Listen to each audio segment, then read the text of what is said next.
Hello everyone, I welcome you back to yet another session with NLTI where we are familiarizing you with some basic concepts pertaining to this paper. Today's session is going to be about generating ideas in part B.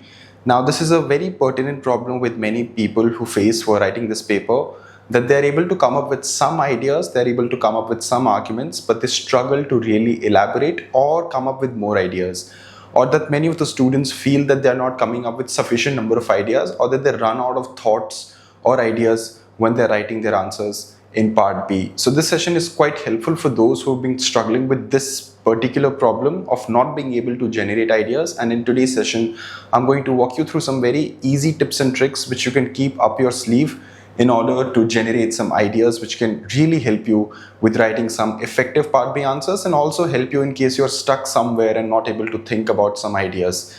Typically, when students are not able to come up with new ideas, they end up wasting a lot of their time, which also disturbs their time management in the paper. So this is quite helpful if in case you're being struggling with a similar problem. So keep a close eye on this session. Let's just start with some general tips first, and these are going to be some of the most effective tips also that you could take on generating ideas in part B questions. The first is that, now it goes without saying that read the question again and try to excavate as many relevant facts as possible. Now what I mean by this specific suggestion is that if you feel that you have exhausted all your thoughts and ideas on a certain question and you're not able to come up with something more, one way to go about is that you go back to the question. Of course, it will take some of your time, but it's worth going back to the question and once again reading the material facts which are provided in the question and underline those parts, and then try to see how well you can work with them. Because eventually, it's the material facts which are provided in the question which will be the Bible for your answer writing. So you have to, at all moments, go back to the question and see if there is any fact that you might have missed out on the first reading. Or perhaps there was a fact that you did account for, but you were not able to use it as effectively. So certainly this strategy takes up some of your time, but it also ensures in most cases that you will be able to come up with something more. Because on the first reading of any question, you will never be able to really figure out each and every fact that you could have used. So that's why it's useful to have in your pocket some useful strategies, and one of them is to just simply read the question, scan through the material facts once again, see if you missed out on any fact which could have been significant, or see if you were not able to use a certain material fact to its best possible extent. Second, now if this suggestion is not very workable for you because maybe you do not have as much time, or maybe because you are pretty certain that you have really exhausted all your material facts, then you can use some of these strategies of argumentations. First strategy is arguing by analogy. So see, the idea is that some questions by nature, and in 2023 NLSAT paper, if I remember correctly, the questions were very small, brief, and they were not giving people too much room to argue. So that's why many students face this difficulty, especially that year, because the questions were not as engaging and not as detailed as they were in other years of NLSAT paper. So when such a problem comes, you can certain times use analogies. So maybe you have made an argument and you want to add more content to that argument. So you can use that. For example, if let's say there was a logical reasoning question, and the question is about should social media companies be held liable for the content they have on their platforms. In such a case, you can say that if the company should be held liable, you were to use an analogy like, just as a company is liable for defective products that harm consumers, social media platforms should also be liable for harmful content they promote. So if you're trying to put forth a point, you can think of an analogous situation in which your point would also apply. So for example, if I'm trying to show that social media companies should be held responsible for the content they have posted on their platforms, then an analogous situation to that would be if someone is selling, let's say, a bag of wheat to a consumer, and if something comes out of that bag of wheat which is injurious to the consumer's health, then the seller will be held responsible because the seller is the one who sold this item to the consumer. In a similar way, social media companies are also allowing certain content to be consumed by a user, which means that it's through the social media app that the content is flowing. So you can use an analogy and think about any situation where, in whichever situation you are in and you're trying to make an argument, see if there is any analogous situation or a situation which mirrors the position you are in. And if it does, then try to argue through that analogy. It does a few things for you. One, of course, it gives you some more content to work with. But second, argument by analogies are also very strong and effective arguments. They oftentimes deliver point home, but they also come with a lot of persuasiveness because it basically simplifies your argument. While your argument otherwise was slightly complex, when you analogize it with the other situation, it simplifies your argument significantly as well. So that's one way that you can argue. The second is arguing by consequences. This is the simplest way to argue, okay? Whatever position you have taken, if in case that position is not followed, then think about the consequences that would follow or the consequences that would ensue. So here, for example, supporting your position by predicting positive or negative consequences. So following our last example from this one, if social media companies are held liable for misinformation, they will invest in better content moderation, reducing harm to the public. So if my argument is that I want to hold social media companies responsible for the content they host on their platforms, then by doing so, and the reason we must do that is because if you look at the consequences of taking this action, then the consequences are that these companies are likely to invest more in things like content moderation, which reduces harm to the common public.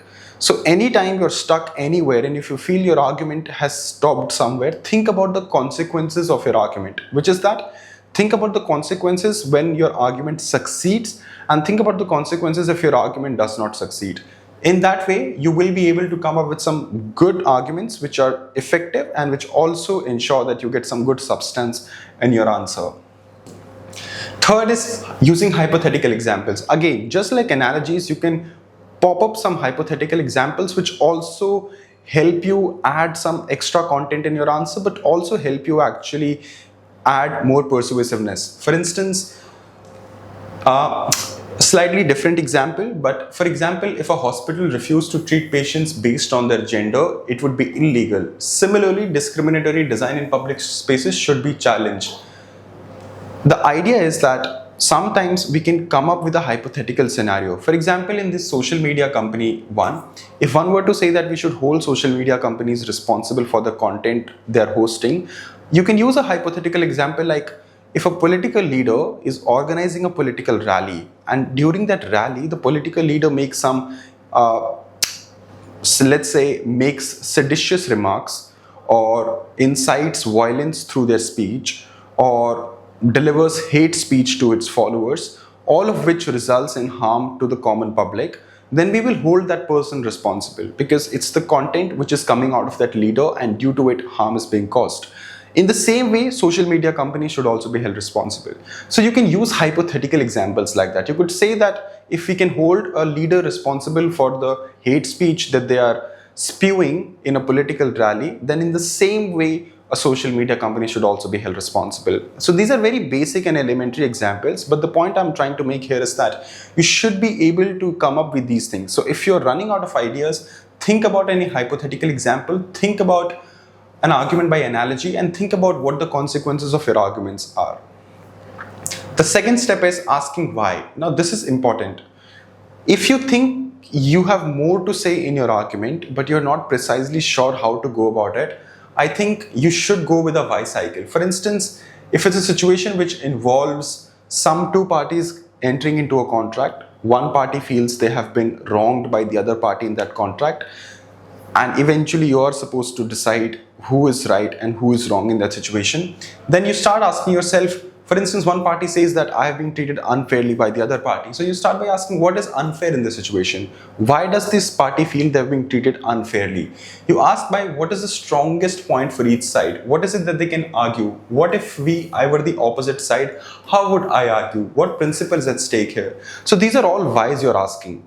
You're asking, why is this side arguing for something? Why is the other side arguing for the opposite thing? What is at stake here? And what if I were the opposite party, what arguments would I have made? And what principle or issues are at stake in this case? So asking yourself a lot of these why questions gives you clarity. It also broadens your horizons of thinking because generally most students think from a very narrow point of view when they're reading a question and when they're especially writing an answer. They're limited by their own thinking because of course these kind of questions are these sort of questions are not the ones that many students tend to practice a lot. So that's why it's quite helpful to think about a question from multiple perspectives and to ask yourself why. The more you ask yourself why, the more it broadens your perspective.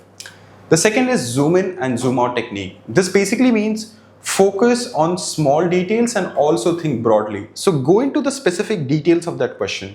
Look at what you're supposed to decide. So for instance, a very basic example. Two parties entered into a contract. One party promised the other party that I'll deliver the goods to you by so and so date. But this party which made that promise was not able to deliver goods. As a result, the other party said, I have been harmed, I deserve compensation. The first party raises a defense that the reason we could not delay or relay these goods or deliver the goods on time was because we were stuck in some emergency situation due to which we were not able to fulfill our obligation. In this case, you will look at the small details. Small details like, why was this first party not able to deliver goods on time? What were the reasons? They said it's an emergency. What sort of an emergency was it? Was it an emergency of such a kind that they were precluded from delivering the goods at all? Or was it an emergency which could have been worked around? So you ask those finer questions, but then you also look at broad thing, which is that should a party be allowed to raise a defense of emergency or to excuse themselves out of an obligation if they were in an emergency situation? So then you're asking yourself some broad questions. These are questions which sound like policy questions. For example, is a defense of emergency an excusable defense when two parties are involved in a contract and one party is supposed to deliver goods to the other party? So then you're also asking broad questions, but you're also asking specific questions like, what was the nature of emergency? Why did this emergency occur? Was it foreseeable emergency? Could one party would have prevented this emergency or could not? So that's why zoom in and zoom out technique is very good. Look at the specific facts and then write your answer as per those specific facts, but then also zoom out and then see broadly what all is at stake in this question. So then also respond to those broader concerns which are at stake in the question. Contrast it with the other side. Very helpful. If you have nothing else going on for you, think what other side would have argued. Whatever they could have argued, start responding to that. So that way you'll always be able to come up with arguments, because if you cannot think of what you want to say, think what other party would have said and then respond to that. So this is basically you are countering the other side. So this is also quite helpful if you are not able to come up with ideas. Think about the other side's arguments and start responding to those arguments. So that way you can always say your own point while contrasting it with the other side's point. Very important advice, do not wait upon the perfect idea to come to your mind. Many times students struggle with generating ideas because they think that the best ideas will first come to them, or they will sort out the best ideas and then they'll move on to the next ones. Typically that never happens. What really goes on is that whenever or whatever you come up with, start with it. It's okay that if your first idea was not the best polished or the most refined idea, you can perhaps do that for the next argument or the idea that comes to your mind. But do not think that there is a perfect idea or a perfect argument out there which you need to wait out on, or which you need to think more deeply about before writing your answer. Do not do this. Just simply start with whatever ideas come to your mind and let them flow on your answer sheet. You can take a minute to arrange and structure those ideas, but do not spend all your time on just trying to come up with that finest idea. That's also a problem that students face, so I would highly urge you to stay away from this temptation. Basic questions that you should ask in any question, and these are some very specific tips. So far I have discussed with you on the above slides some common pointers, but these are some more specific things you should ask. First is, in any situation, what went wrong? You should know precisely what all went wrong, because in some problems it's not the case that everything has gone wrong. There are only specific things that the parties are disputing or that the parties have a problem with. So that's the first step, to ask yourself what went wrong here. Second is, was proper procedure followed? In about 50 to 60% of the questions that come in NLSAT, of course the subject matter of each and every question that comes in NLSAT is vast. But generally what I would say is that in most questions you can ask yourself whether or not a proper procedure was followed, and you will be able to apply this in about 50% of the questions that come in NLSAT. So always ask, whichever party feels aggrieved or whichever party is raising a complaint, or you're supposed to decide in whose favor you're going to decide, you should ask yourself, did the party follows the proper procedure? By proper procedure, I mean, depending on the facts of that specific question, see whether or not the way in which the parties acted was procedurally consistent was procedurally coherent, or was it procedurally also fair among them? Third is, are there any fairness issues? Was one party treated fairly or unfairly? If they were treated unfairly, then why were they treated unfairly? So that question also tends to come up inevitably in every other question. Third is, what are the broader implications which we have just discussed above? How when you zoom out, you're looking at the broader concerns that that question had. What would a reasonable people expect? Again, very helpful. For instance, in our example about two parties who were in a contract, one party did not deliver the goods to the other party because they were in an emergency situation. You could say that if there was a reasonable party, let's say the other party feels aggrieved, they say that we want compensation because the goods were not delivered on time. At that stage, you can say, and if nothing comes to your mind, you can say that if it were a reasonable person, how would they have expected the goods to be delivered? Would a reasonable person excuse non-delivery of goods because of an emergency situation, or would a reasonable person not do that? So you can use this reasonable people expectation quite handy in your answers.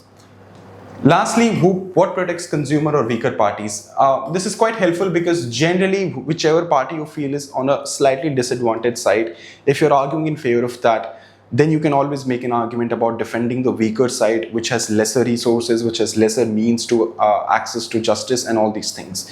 So which of your argument protects the weaker parties will also help you quite a bit in your answers. So all these things, like procedurally, was it fair? Was there any broader fairness issues, broader implications, what a reasonable person would expect? All these things, just keep them in the back of your mind, because in about 50 to 70% of questions, you will be able to use one among these four principles for sure.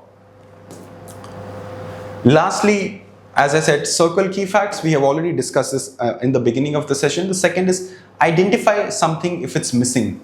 For example, sometimes if I'm saying that the other party is responsible and they should compensate me because they failed to deliver goods, then you should ask yourself, is there something missing in the situation? Is there actually any obligation on this party to deliver on time? And if they fail to deliver on time, what were the consequences that can possibly come out of it? So then you should ask, in this factual scenario, are there any things which are missing, which the parties have not thought about? Note the timing of events, see how the things have unfolded.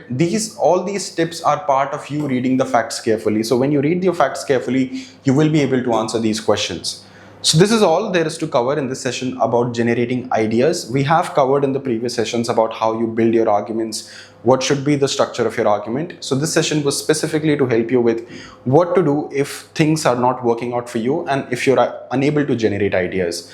I hope this session was helpful for you. Thank you for watching and stay tuned for our rest of the sessions.